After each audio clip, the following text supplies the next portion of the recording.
Hey there, I'm estate planning attorney Paul Rabley, and in this video, we're going to talk about some important points that business owners need to address when it comes to their estate planning. All right, so business owners tend to pour their heart and soul into their businesses, and often when a business owner dies, the surviving family members or the employees of the business are really thrown into disarray, and estate planning can really help minimize many of those potential problems. So let's go through some of the things that we need to know and some of the decisions that need to be made when it comes to estate planning for business owners. So one of the things we need to know from the get-go is what's the business structure of the business? Is it an LLC? Is it a corporation? If it's a corporation, is it a C corporation or an S corporation? Is it a partnership? Is it a sole proprietorship? So those are the types of things that we need to know so that we can start getting things documented properly. Another thing we need to know is, do you own the business yourself? Or do you own the business with your spouse? Or do you own the business with business partners? So all that factors into the estate planning for business owners. So if you own the business yourself, then we typically need to talk about, are you going to specifically provide for the ownership of your business when you pass away to go to certain individuals? So for example, Dad may say, I want my son to inherit my business. I have 3 children. I have a son and 2 daughters. I want my son to inherit the business. And maybe his reason for that is because the son works in the business or the son has the ability to continue managing the business. It really doesn't matter what the father's reasons are for wanting to provide that the business passes along to just certain of the heirs. But when they do that, how is that transfer of the business to one of the heirs going to affect the other heirs? Sometimes it's important when a business owner dies for that reason to have the business valued, because maybe that parent, for example, is saying, I want to leave and I need to leave my business to one of my heirs, but I want to be fair and I want to make sure my other 2 heirs, inherit equally from a financial perspective.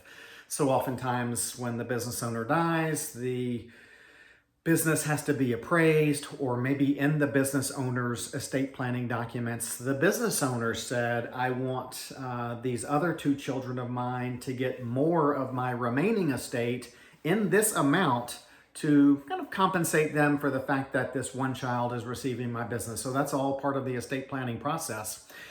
If you have other business partners, it gets a little bit more complicated. We have to look and see what the terms are, or if a buy-sell agreement even exists. Let's say you have a business and you have a partner and each of you owns 50% of the business. You may not want to be in business with your partner's heirs or your partner's family if your partner dies first. Or you may not want your family to be in business with your business partner if you pass away first.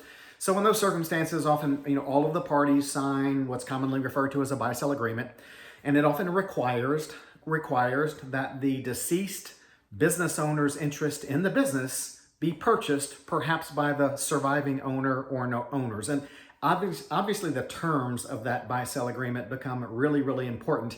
Not good enough just to have a buy-sell agreement, but to have it where it's fair to all of the parties. Perhaps it needs to be reviewed periodically because the business environment changes.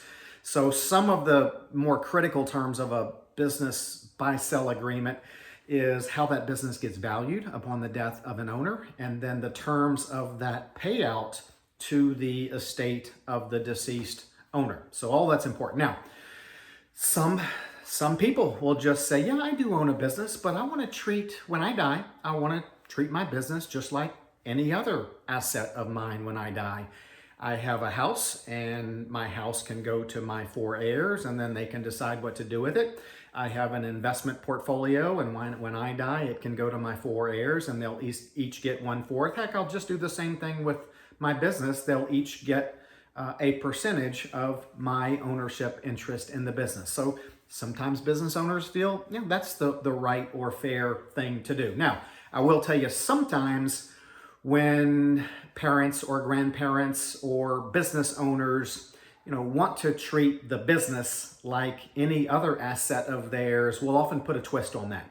So we may put a twist on it by saying, I, business owner, am going to leave my business to all of my heirs. It's the only fair thing I know to do. However, I'm going to leave it in a trust, and I'm going to name one person as the trustee of that trust, so that one person can run the business, make the business decisions, but all of my heirs benefit financially from the profits that are derived from the business. So that can help from a management of your business after you pass away, but still treating all of your heirs or beneficiaries kind of financially the same.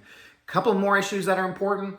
Tax. Most business owners, the ones who don't have extremely valuable businesses, not a real concern today with the estate tax. $11.7 million exemption. Some businesses are worth more than that. Many of them are. But to the extent it's not a concern today. It may be a concern in the future as we have a new administration and there's lots of proposals about increasing the estate tax. So we have to look at that and see how in the world is someone going to pass the ownership of their business to the next generation because when they die, perhaps cash needs to be paid to the IRS, and that cash amount that needs to be paid to the IRS is equal to 40% of the fair market value of the business. That can really put a business in a pickle.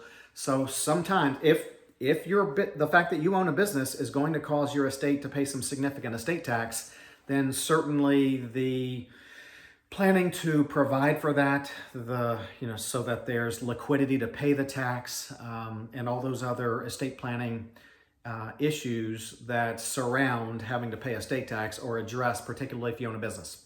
And then on top of all that, there likely should be some communication, perhaps some discussions with all of those people who would be involved, so that it's not just a real shock when something happens. You've had communications, you've had discussions, everybody involved knows what your philosophy is, what your wishes are, and that perhaps may help them all work together to get through these issues that are involved when a business owner passes away.